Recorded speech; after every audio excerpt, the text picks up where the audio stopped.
Welcome to Tech News Briefing. It's Monday, July 17th. I'm Zoe Thomas for the Wall Street Journal. The battle between Elon Musk's Twitter and Mark Zuckerberg's Twitter copycat, Threads, has been heating up. Twitter, which has been around for more than a decade, has, by one measure, roughly 500 million users. Threads, in just 5 days, hit 100 million users. That's raising questions about whether this new text-first social media app from Meta can do something previous Twitter rivals haven't been able to manage: make Twitter irrelevant. Our tech columnist Christopher Mims wrote about this, and he's with us now. So Christopher, what is it about Threads that makes it seem like it might be able to replace Twitter in a way other platforms haven't been able to? So when you're starting a new social network, the problem is you go on and your friends aren't there, right? So how do you overcome that problem of getting a critical mass? Well, Threads accounts are linked to Instagram accounts. There's more than 1 billion global active monthly Instagram users. So that seems to have made Threads blow up overnight. I mean, there are some limitations to Threads though, right? Threads at this point is very simple. It's just a algorithmically curated feed of people's short text notes, just like on Twitter. It doesn't have global search. It doesn't have hashtags, if you like that sort of thing. It doesn't have lists. It doesn't have a chronological feed. The fact that it's gotten so big so quickly seems to indicate that even with just this bare bones Twitter-like functionality, a service that just works and which is easy to sign up for is something people really wanted. Importantly, of course, it's also not being curated by Elon Musk, who's so active on Twitter. Yeah, let's talk about that a little bit, because this isn't just about what Threads is doing. This is also about what Elon Musk and Twitter are doing. Absolutely. So Musk, whatever you think of his politics or his taste in memes, he has made a lot of changes to Twitter very quickly, and changes to the algorithm, which even his biggest fans don't like. Of course, there was the whole rate limiting debacle recently, where for a little more than 24 hours, you could only view so many tweets at a time. Also, if you go on Twitter and you want to hear from people who haven't paid the $8 a month to subscribe, that's pretty hard, right? Because in replies, their replies are prioritized above everything else.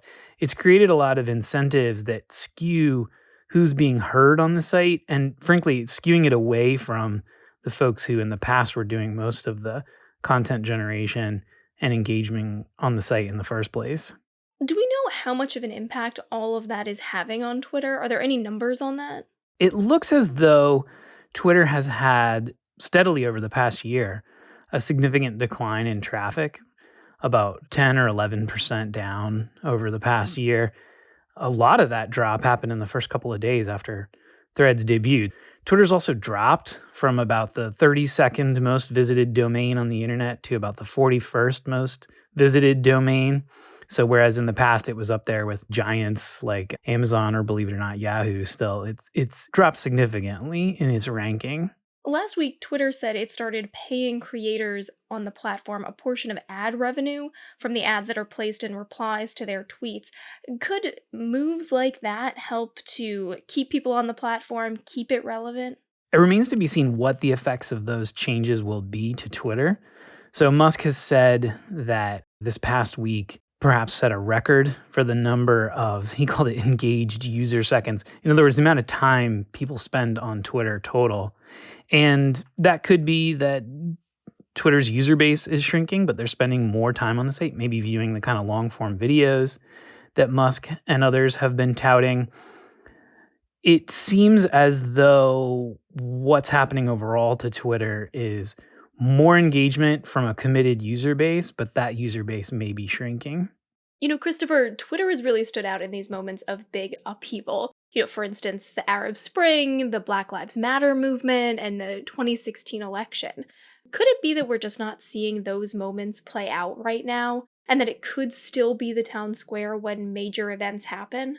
In terms of Twitter being the global town square, a lot of its biggest challenges actually don't have anything to do with Threads. They have to do with people moving a lot of those conversations and a lot of that real-time information sharing to TikTok, obviously.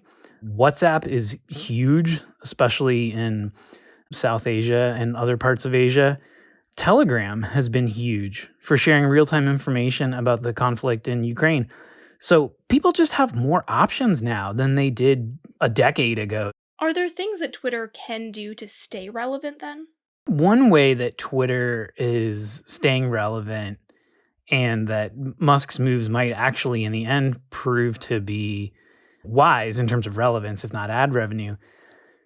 Twitter is just really doubling down on catering to everyone who feels like their views and their politics haven't been reflected in what gets featured on the products of so-called big tech, so Google, Facebook, etc. It could be the home for that other places like Gab, Parler, and Truth Social were supposed to be. Those sites just don't have the reach and the influence that Twitter does. All right, that's our tech columnist, Christopher Mims. And that's it for today's Tech News Briefing. For more tech stories, check out our website, WSJ.com. I'm Zoe Thomas for the Wall Street Journal. Thanks for listening.